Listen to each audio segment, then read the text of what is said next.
on down to AfterBuzz, gonna talk your favorite show. Friendly hosts everywhere, humble talks without flirtation. Going on down to AfterBuzz, gonna see my favorite host. Ample thoughts day or night, people shouting but never fighting. Heading on up to AfterBuzz, gonna hope we don't ramble. We like those with big fat titties, man, I hope this show ain't shitty. Come on down to AfterBuzz and meet some hosts of mine. That's right, ladies and gentlemen. It is South Park Weekly.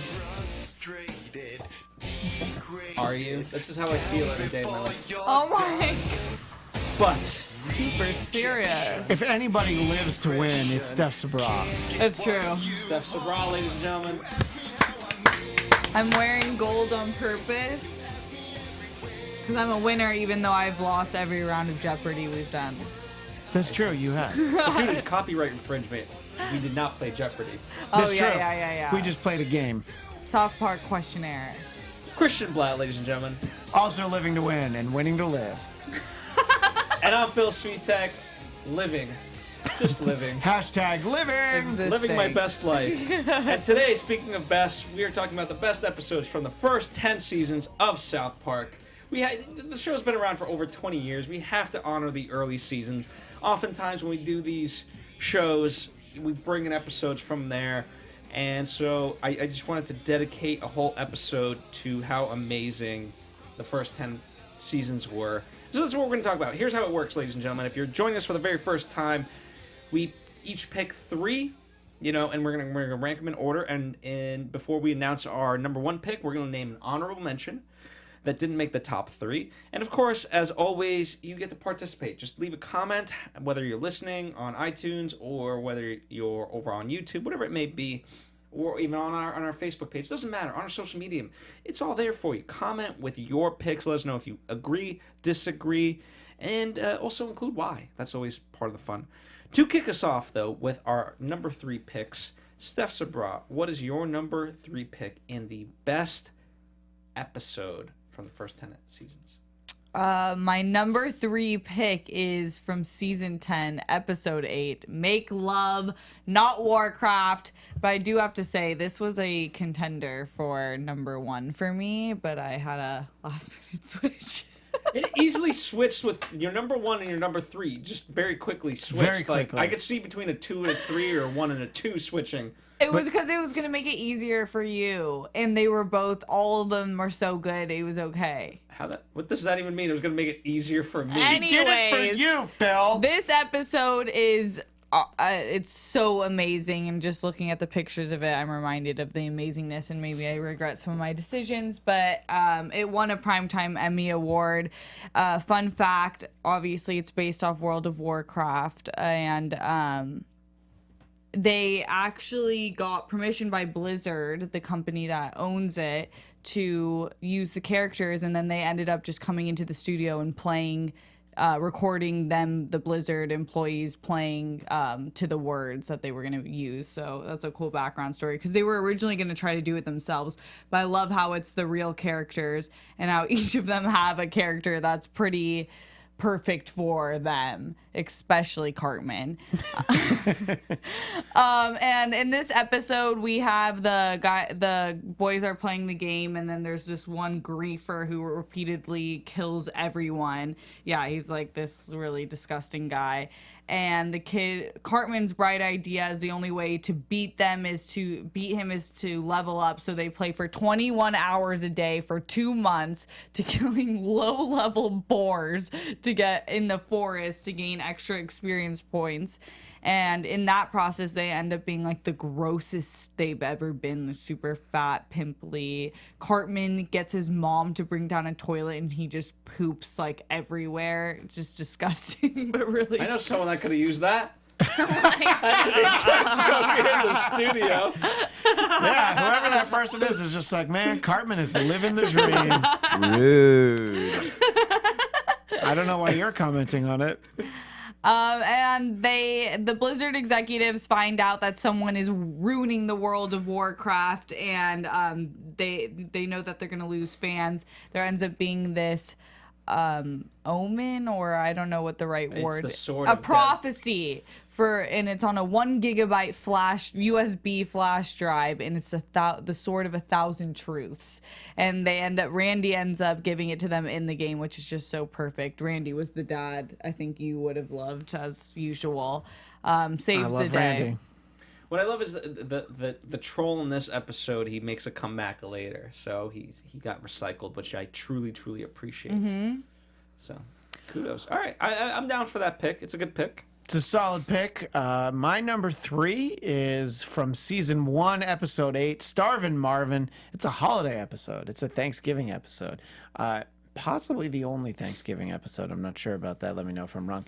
But Starvin Marvin returns later. But there's so much in here that was so good, and this is one of the there was the first batch of 6 episodes and then a couple of holiday episodes. So the show really was figuring out what it was exactly, and this was one where they just lampoon so many things. They satirize the commercials of the day, which is so long ago now, these Sally Struthers commercials where they would tell you to, you would send money to starving children. And I know that Trey Parker just thought it was funny that such a heavy woman was asking you to send food to starving children. So he came up with the idea, it made him laugh, that she was hoarding all of the food and eating it herself, which I just thought was very funny and very wrong, because I'm sure that that's an organization that did some real good to help kids. But it was so funny, and the character of Starvin Marvin was, I don't know, it was just so funny, the way that he was incorporated in the show. And of course, there's the turkey parody of Braveheart, which was, a cutting edge, like current cultural reference in the moment. It's so long ago now. It's another one of those things that's very funny. But I think that there's just so much, there's so many different levels in which it works. There's the big conspiracy of, a charitable organization that, perhaps is not as trustworthy, which is something that we've seen in the 21 years since. And just the idea of, we're gonna help these starving people, we're going to give them the 30 cents a month, and that's going to make their lives that much better, and we're going to feel better about ourselves. It's not really about helping them, it's about making ourselves feel better. So I learned something this day, and that was it. But the probably the best part is that Marvin figures out that he tricks the FBI into taking Cartman instead of him, which I think is very funny. So you just get some of the earliest moments of Cartman, just basically the idea that he's a 10-year-old Archie Bunker, of just like, he just says the most terrible things and does them. And so this has always been a standout. When I started thinking about putting together my list, I looked through the list and I was like, oh my God, Starvin Marvin. And if you haven't seen it in a while, I strongly recommend it. Well, there you It's go. a great episode. That is Christian and Steph's number 3 pick. My number 3 pick is The Return of the Fellowship of the Ring to the Two Towers. Such a good call. From season 6, episode 13. This was one of the first kind of episodes at the time that I was able to get my hands on it and see it sort of live, not just a rerun, at the time. And it just sort of blew my mind away because it made fun of both Lord of the Rings as well as Harry Potter lore, and just completely twisted it on its head because there's this obsession with watching Lord of the Rings. And it's also like VHS tapes, right? Remember those? So it makes fun of those. And yet what ends up happening is that the actual copy of Lord of the Rings gets switched with Backdoor Sluts 9, which is the most pornographic porn put on tape. And Butters, good old Butters, he gets a copy of this and he gets a whiff of this and he thinks it's actually the Lord of the Rings. And when the boys ask him to play Lord of the Rings, he starts humping them, and they're like, "What are you doing? Get off of us! Playing Lord of the Rings!" It's just funny. They eventually have to return this tape to the Two Towers video rental store. The 6th graders are after this, and essentially the tape itself becomes the one ring to rule them all. So many good jokes there. What a great episode. Great episode. I need to rewatch that. Indeed, I highly recommend it, of course, because it's my pick. Number 2, Steph, why don't you kick us off? We've actually covered this in an episode a few weeks ago. Chinpokomon, season 3, episode 11. This, I just had to bring it back because it's a forever classic for me. It's so funny. It's about Pokemon, obviously, and the latest Japanese fad at the time that became kind of an American fad, as we talked about earlier. Came to the school and all the kids became obsessed with it. And I love how it's just like the idea of groupthink, marketing fads, what's cool in school, what's not, pressure to buy everything, and constantly changing what they're selling. And then it ends up being that the whole Chinpokomon contains subliminal propaganda to bring down the American government from Pearl Harbor. Exactly. They would more specifically be used as pawns to pilot jets to suicide bomb Pearl Harbor. The kids would be, because that's where the propaganda is going. And then the only way that they stop liking it is when the parents like it. So it's just I love the animation of it. I love the inclusion of all these cool different characters that are characters that we know but reinvented in South Park style, and how parents kill everything. So it's just a great episode. Watch out, Christian. You're a parent. Don't kill everything. I just will make sure that I don't like anything my kid likes, and then everything will be fine. My number 2 pick is also in season 3, episode 15, and I've talked about this multiple times on the show, but I refused to not put it on my list. Mr. Hankeys Christmas Classics. It is a musical episode filled with some of the funniest and most amazing songs in South Park history. The fact that there's so many in here is why it made my list. Obviously, we get Mr. Hanky the Christmas Poo kicking it all off, and I like anything with Mr. Hanky, but the actual Mr. Hanky song was great. The O Tannenbaum performed by Adolf Hitler and Satan. And I've talked about this before on the show, I know, all of the people that they go through who are in hell, many of whom had died very recently. Gene Siskel of Siskel and Ebert, and the idea that John F. Kennedy Jr. and Princess Diana were all in hell was just so wrong, but that made it so funny. And there's a great song in the episode as well called Merry Fucking Christmas by Mr. Garrison, where he's just trying to go around the world and being like, all this stuff you do is stupid. You should be celebrating Christmas.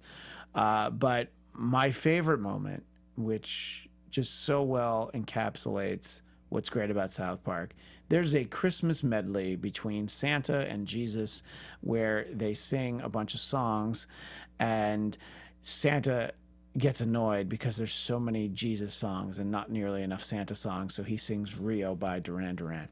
And it's just amazing. There's so many great songs in here, and I just gave you a few of them. But the most amazing thing it's a runner through the episode, is this newscaster who says, fighting the Frizzies at 11. And I've talked about this before as well, but there's a bootleg tape back in the day, and now you can get it online. It was such an obscure reference. There's a bootleg tape of the Star Wars holiday special, and it's from WCBS Channel 2 in New York. There's a news anchor who's saying, fighting the Frizzies at 11. So it's legitimate. And so this guy looks exactly like that reporter with the mustache and the curly hair.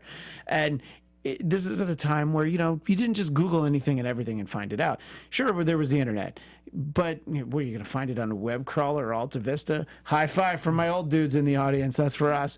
And it was just such a random, obscure reference. I'm like, these guys live in my head. How do they even know about it? Well, they bought the same stupid tape I did probably at a comic book convention. So the fact that runs through it, and at the end of the episode over the credits, the guy gets in the ring, the reporter gets in the ring, and he boxes a giant hair monster Frizzy. Amazing. So perfect. This was very close to being my number 1, but when I tell you about my number 1, you'll understand why that had to be my number 1. Okay. Well, we have to also wait for the honorable mentions. Oh, yeah. No, I know. Well, my honorable mention is just an honorable mention. My honorable mention had no chance of being my number 1 because it's just an honorable mention. Well, my number 2 pick is Trapped in the Closet because it makes fun of so many celebrities, in Scientology in particular, and this is the episode where Stan becomes the leader of Scientology. Tom Cruise is ecstatic and wants to be renowned by the leader of Scientology. And of course, when he's told that he's not the best actor, he goes into the closet. R. Kelly gets involved, Nicole Kidman, and a whole slew of other celebrities get entwined in this. And it's just a great little episode. And it truly explains what Scientology is, as far as we know. True. And it just becomes madness. So I love it. And of course, the joke is that Tom Cruise just won't come out of the closet. Tom Cruise, just why don't you come out the closet? Everyone knows you're in the closet. Please just come out the closet. Just such a on the nose funny joke. So there you have it. That was from season 9, episode 12. Check that out. Trapped in the Closet. All right, these are the honorable mentions. Now, Steph has an interesting choice. It's a very interesting choice. Now, I was gonna, because it's an honorable mention, I feel like, you know what, I'm not going to throw in that much of a red flag, but I'll let her introduce it, but it is, in fact, from season 13, episode 13. Now, we're discussing the best episodes from the first 10 seasons. It is an honorable mention, so I was like, okay, well, sure, why not? Yeah. I misinterpreted the rule. Well, it's an honorable mention, so It's all right. it's Twice. It's just your honorable mention, Heidi. It's okay. So yeah. it's fine. So tell Yeah. us about you picked something from season 13 as your honorable mention, but go ahead. I'm why? proud of the decision to say it's one of my favorite episodes. I'm not proud of my mishap. You're not proud of your inability to count? That maybe, or dyslexic, because I thought it was season 3 31? and I saw 30. 13. So season 31 So would I be have even more invisible wrong. eyes, or I can't see half the words. Anyways, Dances with Smurfs. Great I love episode. this name. Great episode. It kind of served as like a political parody of the commentary style of Glenn Beck, which is Cartman. Of course, he becomes the school announcement person because the original person was killed on air, but no one cared or knew what was happening. He ends up getting the entire school against Wendy, who is the president, and just becomes the psycho that we know and love Cartman for. And he makes up this elaborate story of Smurfs, and it's also a play on Avatar, and I guess, and Dances with Wolves, obviously. And I know that Matt and Trey hated Avatar and how it was done, so it was kind of funny how they wrapped up the episode with making fun of it. And it's just like a really classically Cartman episode that I loved and will always love. And before it aired, that was how I characterized Avatar. I'm like, oh, okay, so it's like Dances with Wolves, except they're blue, so it's Dances with Smurfs. Also, interesting fact. We'll get 4 more. That's not an interesting fact. That's a horrifying fact. I did the morning announcements in my high school. My senior year. Yeah, work a little something into the How day for everybody. fun! Yeah, because I was so popular. Anyway, my honorable mention is season 8, episode 5, Awesome-Mo, because Awesome-Mo is kind of a great. Well, first of all, it's awesome.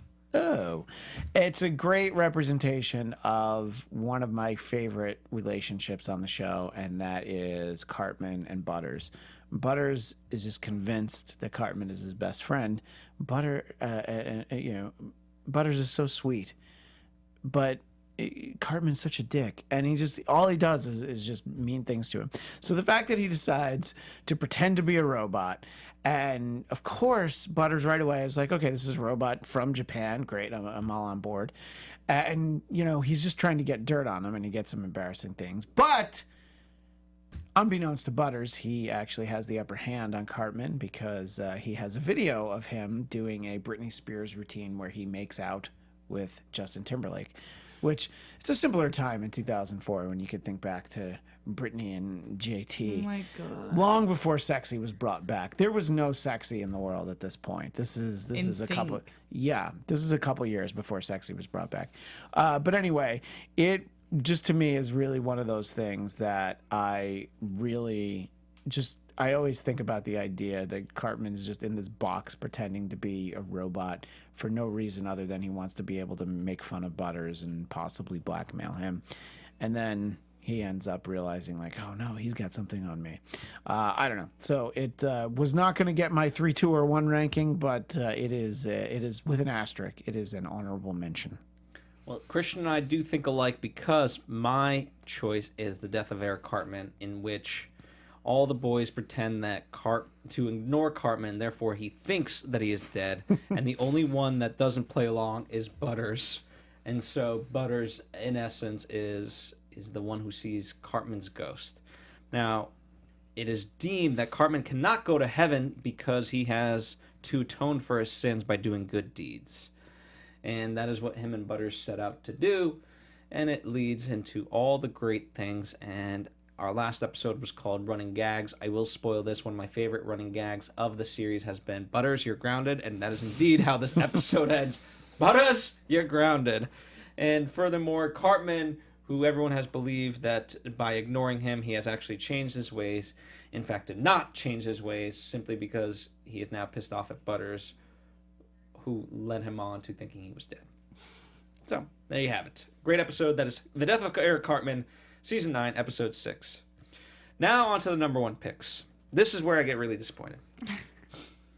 Not by Christian or me, of course, but by Steph Sabra. This is where I really misinterpreted. Now, I could understand your honorable mention because it's an honorable mention. It's kind of like a throwaway, although it shouldn't necessarily be.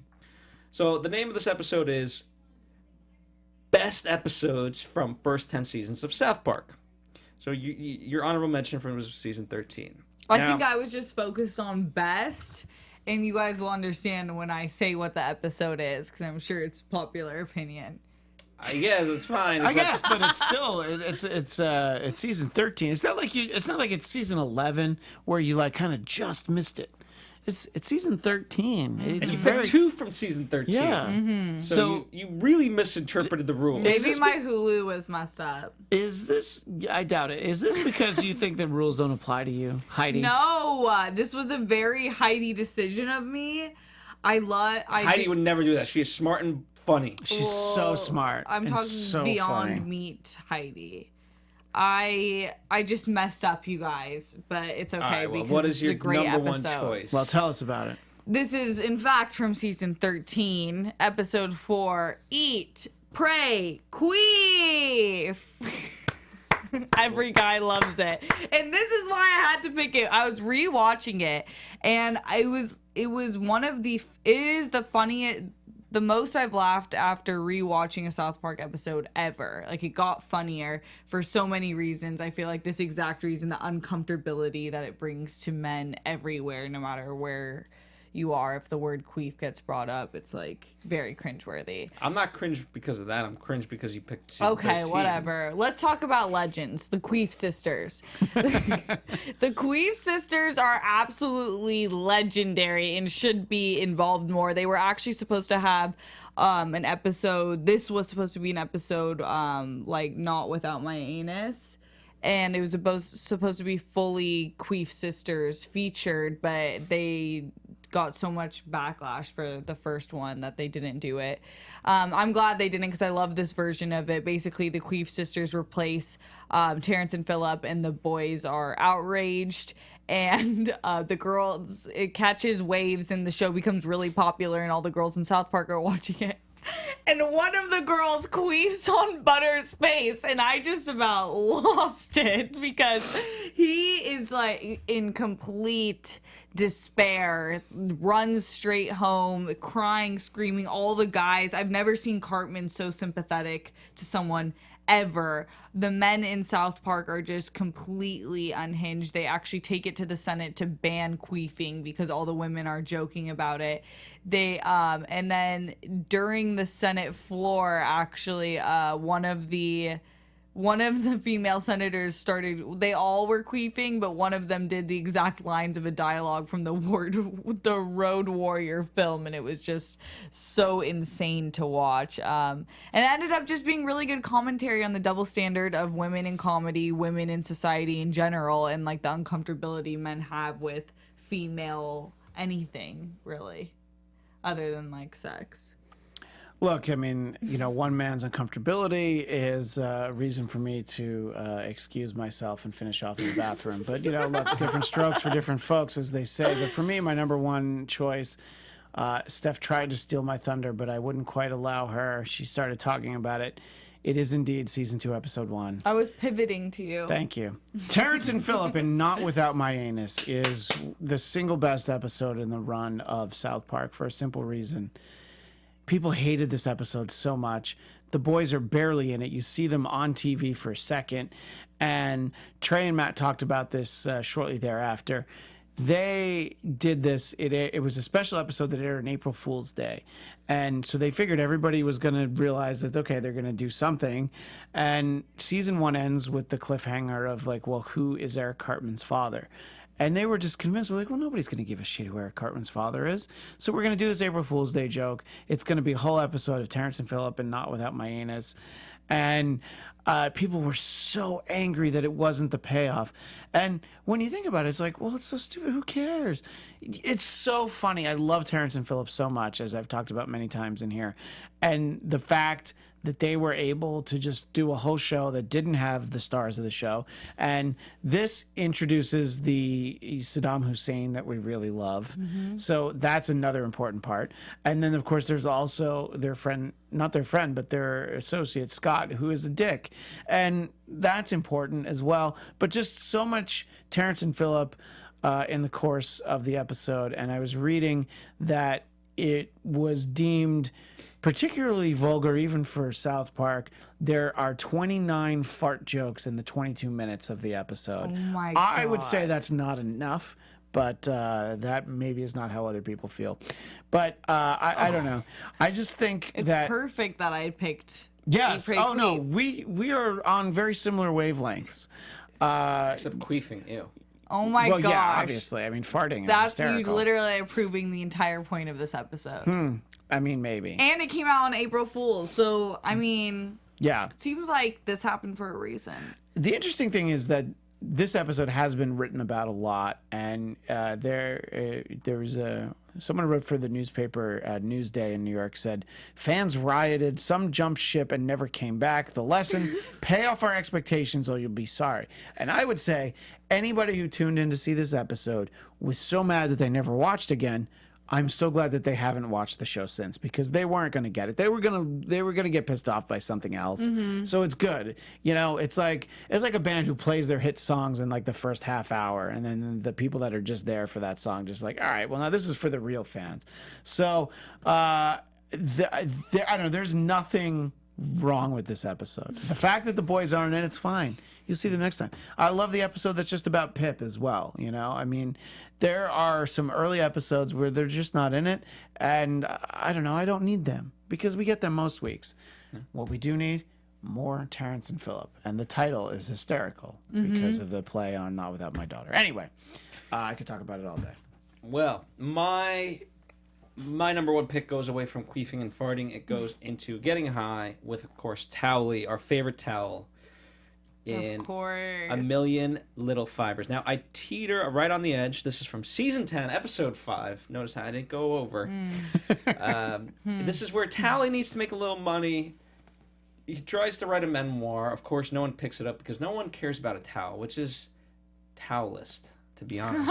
That's true. I care about Towelie. However, so what he does is he changes the word towel to a person in the book, and all of a sudden it becomes a number one bestseller thanks to Oprah's book club. The real joke there, of course, is that Oprah's vagina and asshole are getting no action, no love, and so they plot against Oprah because she's such a workaholic. And this is how you really think that Oprah's vagina and asshole talk. So that is why it is my number one. But just for the simple fact, I love Towelie. Want to get high? No! You're the worst character ever. I know. He is funny. He's great. Maybe if I just get a little high. And you know what? He does learn a lesson. He says, like, listen, it's okay to get high. He's not saying don't get high. He's just saying that'd be do your stupid. work first and then reward yourself by getting high. Totally. Yeah.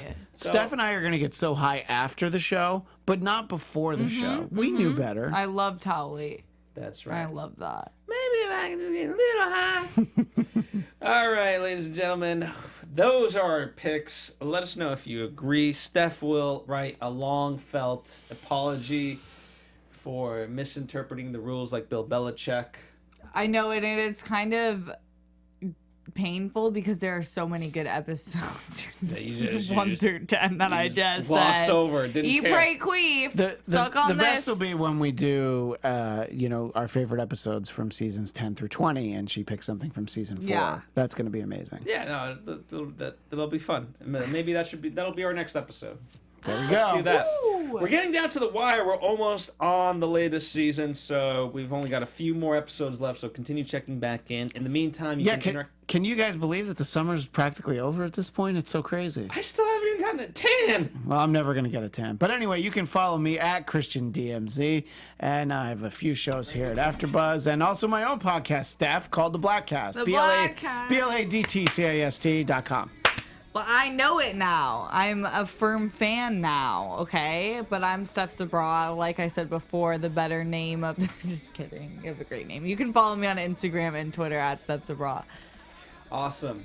And I'm Phil Svitek. I was going to make a queefing joke, and I won't, but now I did. Awesome O is what you meant to say. That's right. Never I'm Phil forget. Svitek, at Phil Svitek. Thank you guys as always. We'll see you guys next...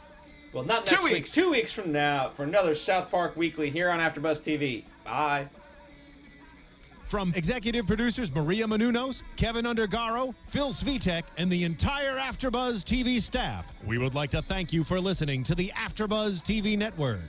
To watch or listen to other after shows and post comments or questions, be sure to visit AfterBuzzTV.com. I'm Sir Richard Wentworth, and this has been a presentation of AfterBuzz TV. Buzz See you later. The views expressed herein are those of the hosts only and do not necessarily reflect the views of AfterBuzz TV or its owners or principals.